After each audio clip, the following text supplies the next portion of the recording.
জয় নিয়ে আশাবাদী জগদ্দল বিধানসভা কেন্দ্রের বিজেপি প্রার্থী ডক্টর রাজেশ কুমার।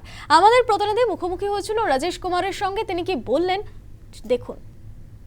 আজকে যদি বিজেপির পুরো গোটা পশ্চিমবঙ্গে যে 294টা প্রার্থী আছে তার মধ্যে যদি সবথেকে ভাগ্যশালী প্রার্থী কেউ আছে তো সেটা হচ্ছে আমি নিজে, যাকে জগদ্দল বিধানসভা থেকে মনোনীত করা হয়েছে।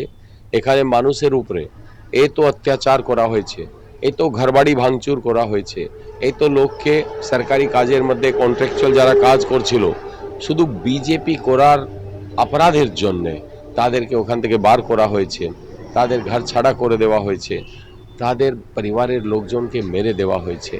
যত অন্যায় অত্যাচার অপমান এদের করা হয়েছে সেটা ক্রিমিনালদের হাতে, যেভাবে ক্রিমিনালদেরকে কিছু রাজনেতারা পুষে এবং কিছু চটি চাটা পুলিশ অফিসার এরা মিলে যেভাবে ভালো মানুষের উপরে অত্যাচার করছে তার সমাধান হওয়ার দরকার আছে। আমি নিজেকে খুব ভাগ্যশালী মনে করি যে আমাকে জগদ্দলের মানুষের সেবা করার সুযোগ দেওয়া হচ্ছে। এই ব্যারাকপুর শিল্পাঞ্চলের জগদ্দল একটা ইন্ডাস্ট্রিয়াল বেল্ট, এখানে একাধিক শিল্প রয়েছে যেগুলো প্রায় বন্ধ হয়ে গেছে বা একের পর এক বিক্রি হয়ে যাচ্ছে। সেই প্রসঙ্গে আপনি জিতে আসলে কি করবেন? দেখুন, ইন্ডাস্ট্রিজ কেন বন্ধ হচ্ছে? ইন্ডাস্ট্রিজকে চালানোর মাহল নেই, ওখানে ক্রিমিনালদেরকে জোর করে ম্যানেজমেন্টকে ঢুকিয়ে দেওয়া হচ্ছে, তারা কাজ করবে না, শুধু ওদেরকে মাসে পয়সা দিতে হবে।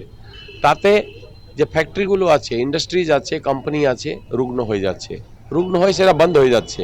বন্ধ হওয়ার পরে তাদের মেশিনারি স্ক্র্যাপ হতে যাচ্ছে এবং আমাদের বিদায়ী বিধায়ক ওনার তো কি একটা নামে ওনাকে জানা হয়, বিদায়ী ওনাকে তো বিদায়ী বিধায়ককে সব একটা নামেই চিনে, লোহা চোর।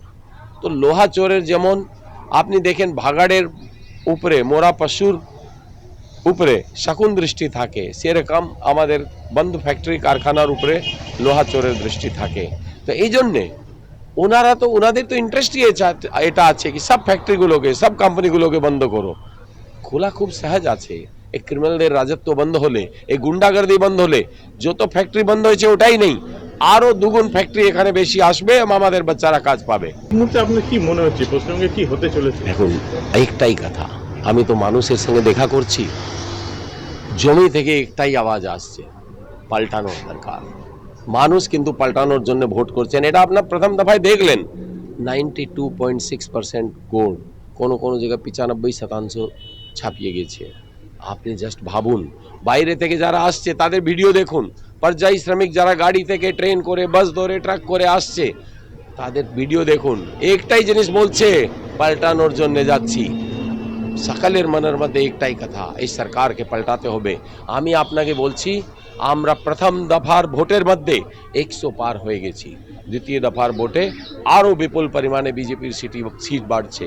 আমরা জগদ্দলও জিততে যাচ্ছি, পশ্চিমবঙ্গে বিজেপির সরকার গড়তে যাচ্ছি 4 তারিখ।